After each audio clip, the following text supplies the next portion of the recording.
안녕하세요. 주식유치원 야노주의 김파고입니다. 오늘 공모주 투자 실전반 영상에선 21일 목요일부터 진행될 핑거와 솔루엠 청약을 분석해볼 예정인데요. 둘 다 균등 배정이 적용되는데 어떻게 활용할지, 그리고 비례 청약은 어떤 종목을 더 집중해서 노려야 할지 영상에서 다뤄볼 예정입니다. 오늘 영상에서는 다루는 내용이 조금 많아서 제가 평소보다 말을 조금 빨리 할 텐데요. 만약 말하는 속도가 너무 빠르신 분들은 동영상 설정에서 재생 속도를 조금 느리게 조정하시면 됩니다. 자, 그럼 본격적으로 영상 시작하도록 하겠습니다. 1월 21일 목요일 이후에 공모주 청약 및 상장 일정을 살펴보면 목요일부터 금요일 핑거와 솔루엠이 청약을 받고 해당 공모주들은 26일 화요일에 환불을 해주는데 25일부터 26일에 다시 프레스티지 바이오파마, 레인보우 로보틱스, 와이더 플래닛 세 종목이 청약을 받습니다. 여기서 제가 빨간색으로 적은 종목들이 균등 배정이 적용되는 종목입니다. 또한 내일 21일 목요일에는 MBT가 상장되기 때문에 MBT에 청약하신 분들은 MBT 매도도 신경 쓰셔야 합니다. 공모주 수익은 앞으로 균등 배정을 얼마나 잘 받아가느냐에 따라서 수익 편차가 커질 것으로 보이는데요. 1월 공모주 투자 일정 중에 균등 배정은 앞서 말씀드렸듯이 핑거 솔루엠, 레인보우 로보틱스, 그리고 아이퀘스트가 균등 배정을 실시합니다. 그럼 첫 번째, 핑거와 솔루엠 두 종목 중에 어느 종목에 더 집중해야 할까요? 두 종목 중에 저는 솔루엠에 더 집중해서 청약할 예정입니다. 이유는 핑거와 솔루엠 모두 공모가 밴드를 초과해서 공모가가 확정되었고 기관 경쟁률 자체를 봤을 때는 핑거가 솔루엠보다 높지만 공모가 상단을 초과해서 가격을 제시했던 기관의 비율과 의무 보유 확약 비율 등을 따졌을 때 저는 솔루엠이 더 매력적이라고 판단했습니다. 특히 솔루엠은 전체 공모 규모가 1000억대로 코스피 시장에 상장되는 종목임을 감안했습니다. 참고사항으로 현재 38 커뮤니케이션즈에서 확인할 수 있는 핑거와 솔루엠의 장외 가격을 조금 살펴보면 52주 최저가는 핑거가 2만원,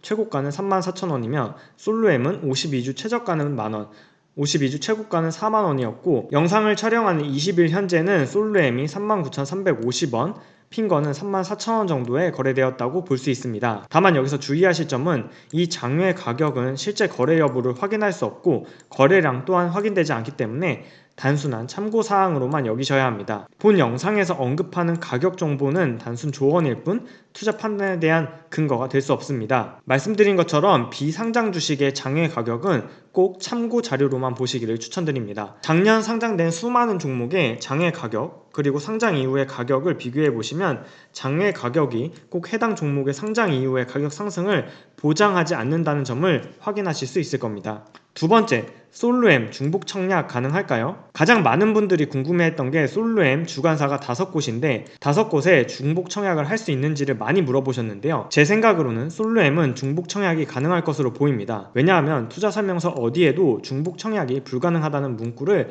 찾아볼 수 없었습니다. 다만 균등 배정 종목 중에서 중복 청약을 받는 건 솔루엠이 처음인지라 저도 처음 경험하는 사례이다 보니 만약 틀리다면 꼭 댓글로 알려주세요. 해당 정보가 틀리다면 제가 댓글을 고정해서 여러분들에게 정확한 정보를 제공할 수 있도록 조치하도록 하겠습니다. 많은 분들이 중복 청약 가능한지를 물어보시는 이유는 바로 2021년에 공모주 청약 제도에 변화가 생기면서 중복 청약이 금지되기 때문인데요. 다만 적용 시점을 보았을 때 해당 중복 청약 금지는 별도의 전산 시스템을 구축해야 하고 또한 개인정보 수집 및 활용을 해야 하므로 자본시장법 시행령을 개정해야만 실시할 수 있는 사안입니다. 당초 금융위가 작년 11월에 발표할 때는 2021년 상반기 중에 중복 청약 금지 시스템을 구축하고 자본시장법 시행령을 개정해서 중복 청약을 하지 못하도록 할 거라고 이야기했었는데요. 아직은 시스템이 구축되지 않은 것으로 보입니다. 그렇다면 솔루엠엔 얼마나 많은 청약 건수가 신청되고 균등 배정은 몇 주나 받을 수 있을까요? 가장 최근에 있었던 명신산업의 예를 살펴보도록 하겠습니다. 작년 11월 청약을 받은 명신산업의 경우 미래대우, 현대차, 하나금융, KB 4개의 주관사에서 일반 투자자 총 9만 5천여 건이 신청해서 증거금 14조 원이 몰렸었는데요. 이를 토대로 솔루엠의 청약 시뮬레이션을 생각해보면 먼저 가정으로 저는 우리 사주 청약 미달 물량이 한 주도 나오지 않아서 일반 투자자의 모집 수량은 전체의 20%인 수량이 배정될 것으로 가정했고, 두 번째로 솔루엠은 미래대우, KB, 하나금투, 신금투, 삼성 총 5개의 증권사가 총 217억 원을 공모하는데 청약 증거금으로 15조 원이 모일 것으로 예상해 보았습니다. 또한 미래에셋대우는 온라인 청약 시 200%를 제공해 주어서 타 기관 대비 신청 건수도 많고 경쟁률도 높을 거라는 가정하에 예상 증거금을 계산할 때는 저는 미래에셋대우는 경쟁률 1600대 1을 가정했고 나머지 4개 증권사는 경쟁률 1100대 1을 가정해서 전체 증거금이 15조 원이 되게끔 계산을 해보았습니다. 또한 예상 신청 건수는 최근 공모주 신청할 때 대략 몇 건 정도가 신청되었는지를 감안해서 제 임의대로 숫자를 계산했고 이를 토대로 각 주관사별 균등 배정 수량을 예상 신청 건수로 나누면 미래대우는 예상 균등 배정수 7주, KB는 3주, 하나금투 4주, 신금투 4주, 삼성증권 2주를 가정했습니다. 다만 이 시뮬레이션은 제가 수많은 가정을 해서 만든 시뮬레이션이니까요. 이럴 수도 있구나 참고만 하시기 바랍니다. 그렇다면 솔루엠 공모주에 어떻게 청약해야 될지 결론을 내려보도록 하겠습니다.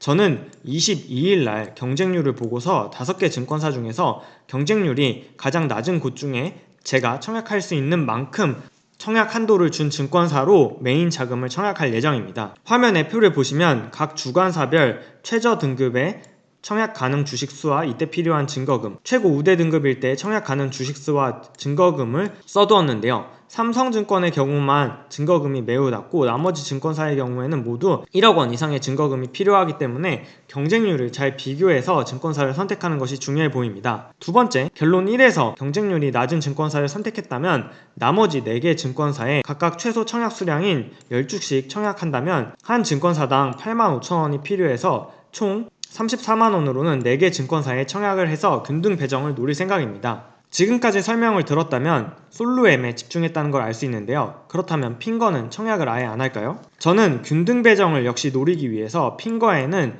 청약수 20주, 증거금 16만원으로 청약할 예정입니다. 핑거는 대신증권에서 단독 주관하는데요. 공모 주식수의 공모가가 16,000원, 일반 청약 모집수는 26만주, 균등 배정 수량은 13만 주입니다. 다만 여기서 가정은 역시 우리 사주의 미달 물량이 0주라서 일반 투자자 청약 물량은 전체의 20%, 즉 26만 주로 가정을 했고 작년 11월에 대신증권이 주관했던 클리노믹스의 청약 신청 건수가 약 9,300여 건임을 감안해서 핑거에는 10,000건이 신청될 거라고 예상해 보았습니다. 이때 13만 주를 10,000건으로 나누면 예상 균등 배정 수가 13주가 되기 때문에 최소 청약주 수는 20주, 이때 필요한 증거금은 16만원으로 예상하고 있습니다. 지금까지 핑거와 솔루엠 어떻게 청약해야 하는지 알려드렸는데요. 오늘 마침 2021년에 첫 균등 배정을 적용했던 시엔투스가 결과를 발표했는데요. 신문 기사를 통해서 확인할 수 있듯이 시엔투스 성진에는 최종 청약 경쟁률이 674대 1, 그리고 균등 배정의 중요한 청약 건수는 47,000여 건임을 확인할 수 있었습니다. 시엔투스의 균등 배정 수량은 16만 주이기 때문에 16만 주를 47,000여 건으로 나누면 균등 배정 주식수는 3주 혹은 4주가 돼야 했는데요. 제가 분명 오늘 오후 4시 이후에 배정 수량을 조회했을 경우만 해도 배정 주수가 4주로 조회되었었는데 오후 6시 이후에 다시 조회해보니 배정 주식수가 0주로 조회되더라고요. 미래에셋대우에서 최소 청약금의 기준을 높인 건지 왜 갑자기 4주에서 0주로 되었는지 저도 헷갈리는데요. 혹시 아시는 분들은 댓글로 의견 남겨주시기 바랍니다. 마지막으로 1월 21일 목요일 상장하는 MBT 간단하게 복습해보도록 하겠습니다. 지난 영상에서 저는 MBT에 청약하는 근거로 모바일 포인트 플랫폼의 성장, 두 번째, 기관 수요 예측 경쟁률이 높았고 공모가 상단을 초과하여 공모가가 확정되었다는 점을 근거로 MBT에 풀청약을 했었는데요. 상장일 날 주가 시나리오를 살펴보면 공모가 19,000원은 시가총액 1,600억에 해당하는데요. 회사가 전망한 2022년 예상순이익 108억을 놓고 보았을 때 PER 15배에 해당하는 수치입니다. 최근 주식시장이 워낙 강한 모습을 보이기 때문에 공모주의 상장의 주가 흐름을 예측하기가 불가능합니다. 다만 회사가 전망한 2022년 예상순이익 100억을 그대로 인정해 준다고 했을 때 과연 몇 배의 밸류에이션까지 시장이 인정을 해줄지 고민을 해보시기 바랍니다. MBT의 상장일 주가 흐름 절대 예측할 수 없지만 그럼에도 구독자분들이 제 의견을 물으신다면 저는 목요일 날 오전에 개인적인 일로 장중에 주식을 보기 어렵기 때문에 개장 직후인 9시 10분 내에 주가가 공모가 대비 높게, 제 기준으로는 공모가 대비 2배 이상이면 높다고 판단하는데 이렇게 형성된다면 공모받은 주식을 전부 장 초반에 매도할 계획을 가지고 있습니다. 늘 말씀드리지만 모든 투자는 투자자 본인의 판단임을 꼭 명심하세요. 본 영상은 투자 판단에 대한 조언일 뿐 매수, 매도 추천 영상이 아닙니다. 또한 오늘 영상에서 보여드린 공모주 예상 시뮬레이션, 예상 균등배정 주식수 등은 수많은 가정이 들어간 계산일 뿐이기 때문에 실제 결과와 당연히 상이할 수 있습니다. 따라서 영상에서 언급된 수치를 사실로 받아들이지 마시고 참고사항으로만 봐주세요. 마지막으로 늘 말씀드리지만 공모주의 상장일 그리고 상장 초기의 주가 흐름은 무당의 영역입니다. 저는 이를 맞출 능력도 없거니와 혹 영상에서 운으로 한두 번 맞췄다고 해도 모두 운의 영역임을 다시 한번 강조드립니다. 내일부터 금요일까지 핑거와 솔로엠의 공모주 청약, 그리고 다음주 월요일 화요일에는 프레스티지 바이오파마, 레인보우 로보틱스, 와이더 플래닛 세 종목이 청약을 하니까요, 공모주 주간이 바쁘게 이어질 것 같습니다. 저 야너주가 공모주 투자자분들에게 지속적으로 도움이 되는 영상 올려드릴 테니까요, 채널 아직 구독 안 하신 분들이 있다면 제 채널 구독 부탁드리고요, 알림 설정까지 부탁드립니다. 그럼 다음 영상에서 만나요. 안녕.